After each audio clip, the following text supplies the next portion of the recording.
The new era has arrived, and things are definitely different. Flash is a bully, but he's also a dork. Aunt May is getting younger and younger. No Uncle Ben. And this kid is a 15-year-old sophomore in high school. After reviewing every single live-action Spider-Man, we are only down to Tom Holland, uploading content every single day for the month of August. Will you join me on the road to getting monetized?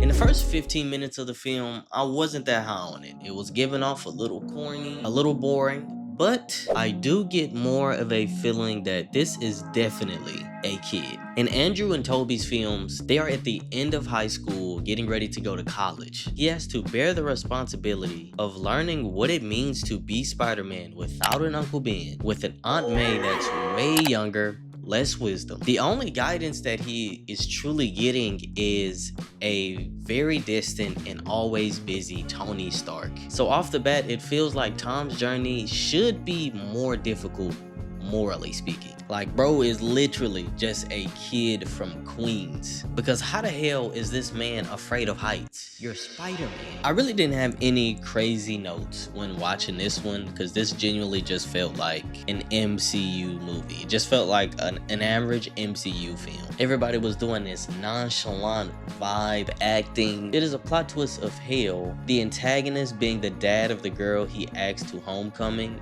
Crazy. And about fucking Tom. Well, I was over here snoozing with this movie. Halfway through the film, I thought the shit was already done. Like, I had already started writing my conclusion notes in the middle of the film. But one thing I can say about this version is that his age definitely shows throughout the movie. Not only in how he acts, but in how impulsive his decision making is. He acts first and thinks later, which really becomes a detriment to the civilians around him.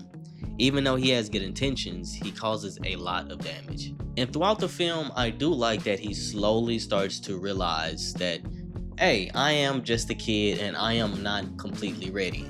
By him choosing to not be an Avenger, declining Tony's offer shows that there is at least going to be more growth in the other films. Homecoming had a lot of the same critiques that I had with Andrews, but one of the main things that I realized is that this film doesn't feel like it's trying to be like its previous adaptations. In The Amazing Spider-Man 2, I was laughing a lot, probably for the wrong reasons, because Max is absolutely fantasizing about a threesome between him, Spider-Man, and that fucking birthday cake. But in this one, I was actually laughing at scenes that were supposed to be funny. In the second half of the film, I do think it starts to ramp up a lot more. It becomes way more entertaining. But if we really gonna talk about it, if I'm gonna be honest, if I'm gonna be blunt, and that's all I know how to be, this was nowhere near a great film. The first hour of the movie, I'm not intrigued at all. I don't care about the antagonist. Nobody's acting this movie for me. And the action isn't enough for me to be overly immersed. And when I say everything felt different about Homecoming, it's because everything is. We're not getting the usual starting point of showing his origin, of how he became Spider-Man. And I'm assuming that's because we've already seen it in 2 previous Spider-Mans. But his starting point isn't even his own movie. We have to go back a year prior to Civil War, which then means you have to be tapped in with the MCU films. But at this point, the director is already expecting me to know who Spider-Man is. And at this point, I don't even know if I know who the real Spider-Man is, because he keeps changing. And you know we gotta do the ratings. Whoa, boy.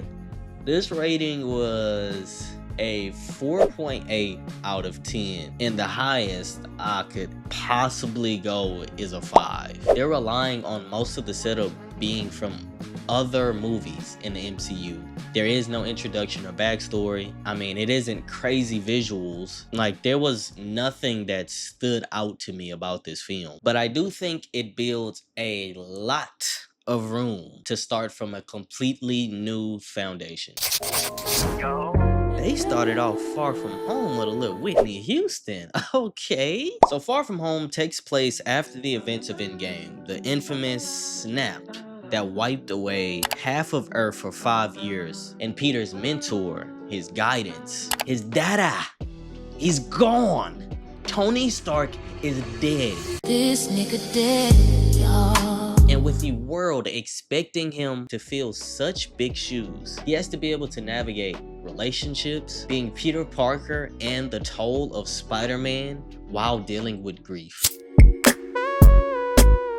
Let me know if I'm tripping, but I didn't really get the vibe that Peter was even into MJ in the first film. I got hints that MJ was into him, but Tom had his eyes on another light skin the whole movie. I feel like every Peter Parker that I've encountered makes it the most obvious thing in the world that they are Spider-Man. And I'm so glad that MJ pointed it out in this film. But Tom has to be the worst at hiding it. This man has been sus. Zendaya been knowing. Zendaya has to know. There's always been something off about Tom. That nigga gang. The fact that these kids can go on a field trip to Europe, whoa, my school never had that type of budget, nigga. We couldn't even go out of the city. The idea, I can't even fathom the fact that they can not only be out of the country, but just dip out and go whenever they please. They leave whenever they feel like it, and none of the teachers really keep an eye on them or show any type of concern once they've left. Tom could literally just do whatever he wanted to, no questions asked. Amazing leadership. In Far From Home, we really are able to see the hole that Tony left in Tom's life. It makes him desperate to fill this hole.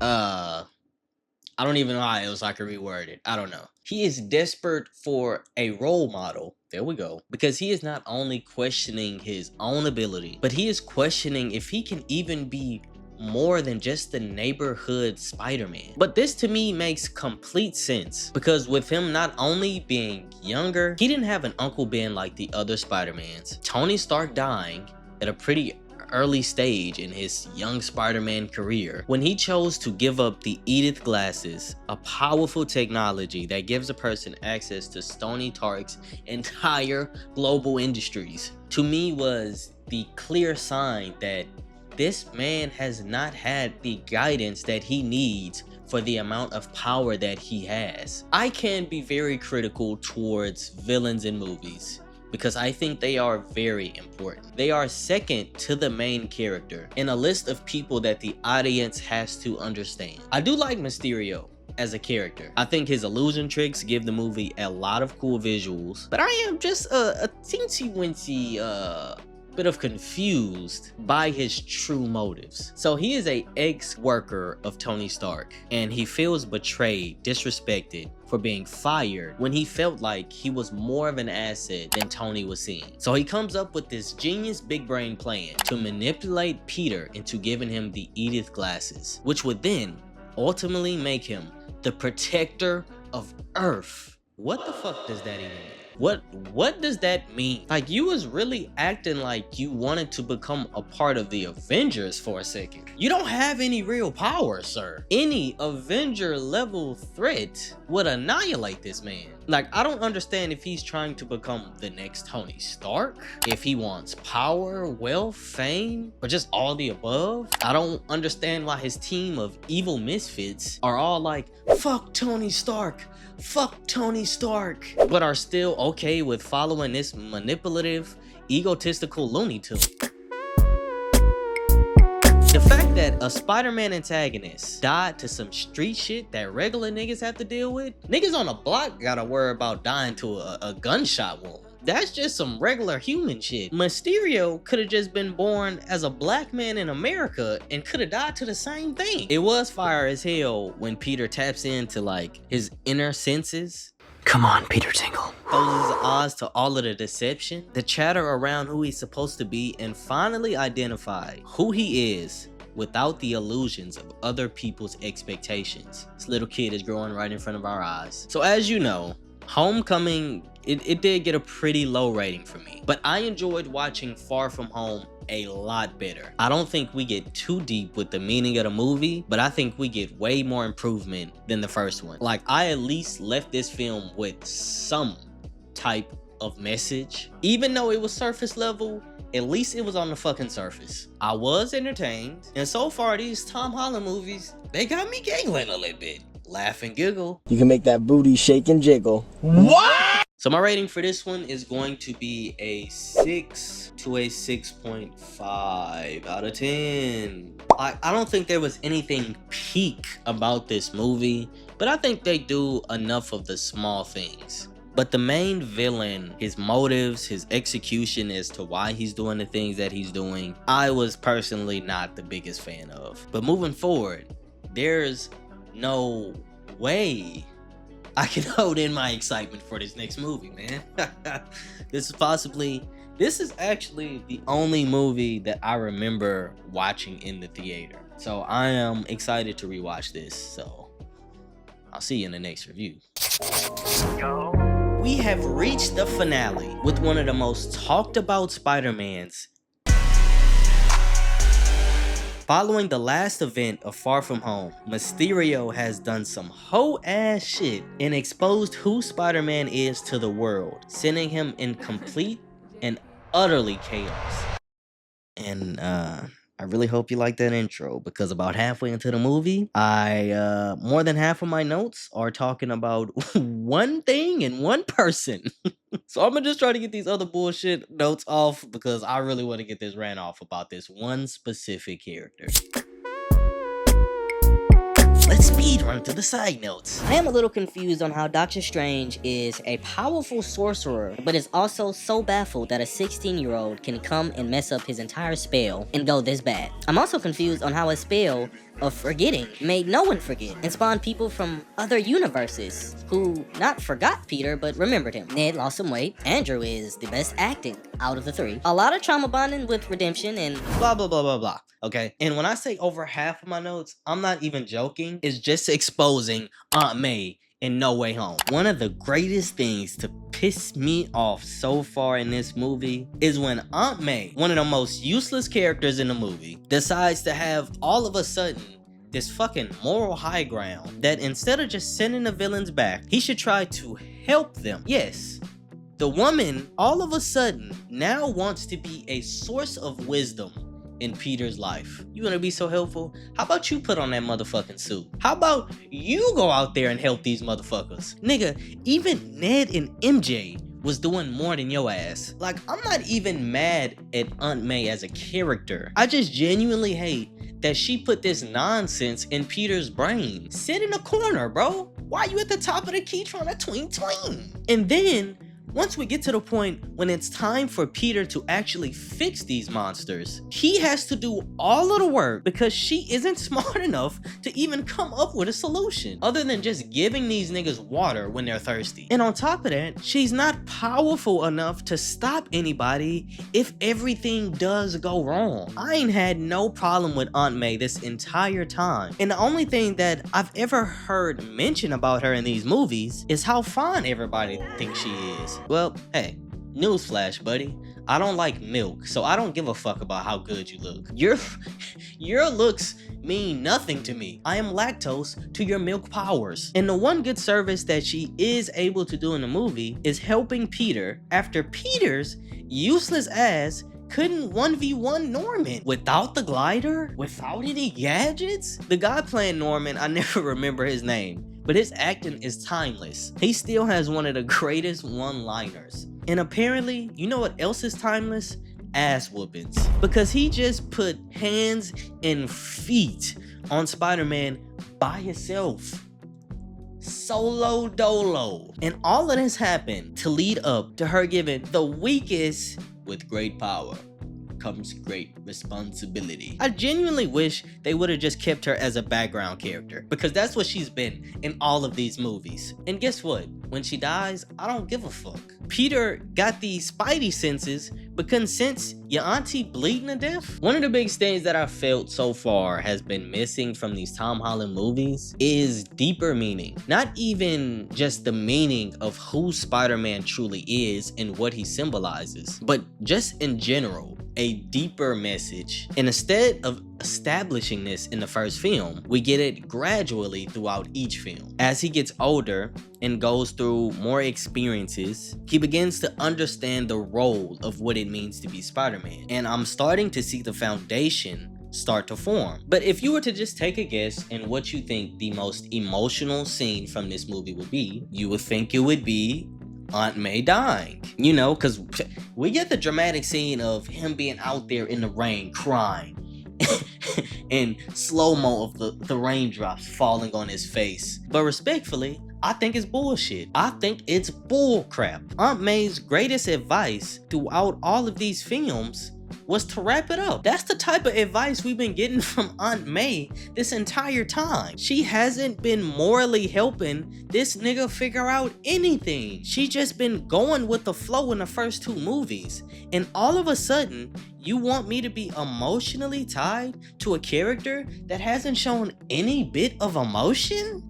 If you wanted me to care more, I don't know, maybe show the only parent figure left in Peter's life. I don't know, maybe just being more of a motherly figure. But instead, Tony Stark was more important to Peter than you, and you lived with him. Why should I feel bad in this moment? When the moments we get from Aunt May are mainly about her secretly screwing Happy. I'm supposed to shed a tear because she can't self-revive and go get some more dick? I don't understand, because that's the only thing that she has been doing in these movies. Mind you, in the first two reviews of the Tom Holland films, I didn't say much of nothing about her because she's just been a character that has just been there. So I honestly never really cared or gave it too much thought. And the fact that all of a sudden you're expecting me to care is just pissing me off. The experience that this movie was, watching it in the theater, to me was a cinematic monument. A place and time that you legit just had to be there for. So that alone has to mean something when we are trying to rate it. But when I'm rewatching this and I'm not being nostalgia baited, I'm not as high on this movie as I thought I would have been. Like, it does feel like that this is supposed to captivate you in your first watch. But with this being my second watch, some of the jokes get a little more corny. Some things don't really add up. But I don't think I'm as harsh as I've seen other reviews and other people on podcasts talk about this movie. Unpopular opinion. Yeah. Spider-Man No Way Home is absolutely ass. It's ass. It was only hyped up because of the nostalgia of No Way Home I really don't like. There's not, like, other than the fight in the hotel with Doc Ock. What about the fight at the end? What about the fight? What about the talk on the top of the school? What about Aunt May's sacrifice? It has some of the worst fights out of any of the Spider-Man movies. The highest that I could possibly, with everything that this movie means, as far as the experience that it gave, the moments that it gives, the character development, with even past Spider-Mans getting redemption. This is the first time I've ever seen a movie do something like this. In rating a movie, I feel like these are important things. So the highest that I can get this movie is going to be, it's going to be a 7. And my lowest rating, I think, is going to be, I said possibly a 6. In my other reviews, I was begging for something that is more than just surface level comedy, action, and I finally get it in No Way Home. But because it is something that was missing in the first two films to the degree that I think it should have been, it does feel very forced in this movie. And although I did still enjoy it, there is a lot of moments that you can tell are strictly for nostalgia baiting. And I get it. Andrew and Toby is back. But can we go to the next fucking thing already? And my rant on Aunt May could be an overreaction, but I think she also shows a fundamental problem. And don't get me wrong, I do like the idea that as the movies go on, the audience is also gradually learning with the main character. But I think Homecoming is literally just such a waste of a film. Like, I didn't learn or take or gain anything that was fundamental from the first film, other than, oh, this is a kid with great power, and he is clearly not ready. To me, that is not something that you need an entire film to explain. And while we are still waiting for Brand New Day, I think this is easily the most important Tom Holland Spider-Man. It is in this movie that the true transformation of who Spider-Man is finally birthed. I don't like that it took getting to a third film for this to show. Not only just Tom, but all of Peter's gain redemption in his movie. Learning from their previous mistakes, Andrew saving MJ, to me, was the most emotional, moving scene from this entire movie. Tom also learns the consequence of his selfish actions and the cost of sacrifice. Not only the cost of sacrifice, but it pays every time that he has to put on this mask. With this being my last review before Brand New Day, my final thoughts on Tom's movie so far are truly up and down, because I don't think they've given his character a lot of depth so far. And when they finally do, it feels like they're forcing it on me. And I didn't consent for it to be forced on me, but it is something that I believe is absolutely necessary in order for a character to develop. And as you can see, I'm honestly mixed, I think, on all of the Spider-Mans. I don't know where it's gonna take me. I don't know what it leads to, because I am going to have to sit down with another fellow Spider-Man fan and individually talk about Andrew, Tom, and Toby. And I already know all hell is gonna break loose.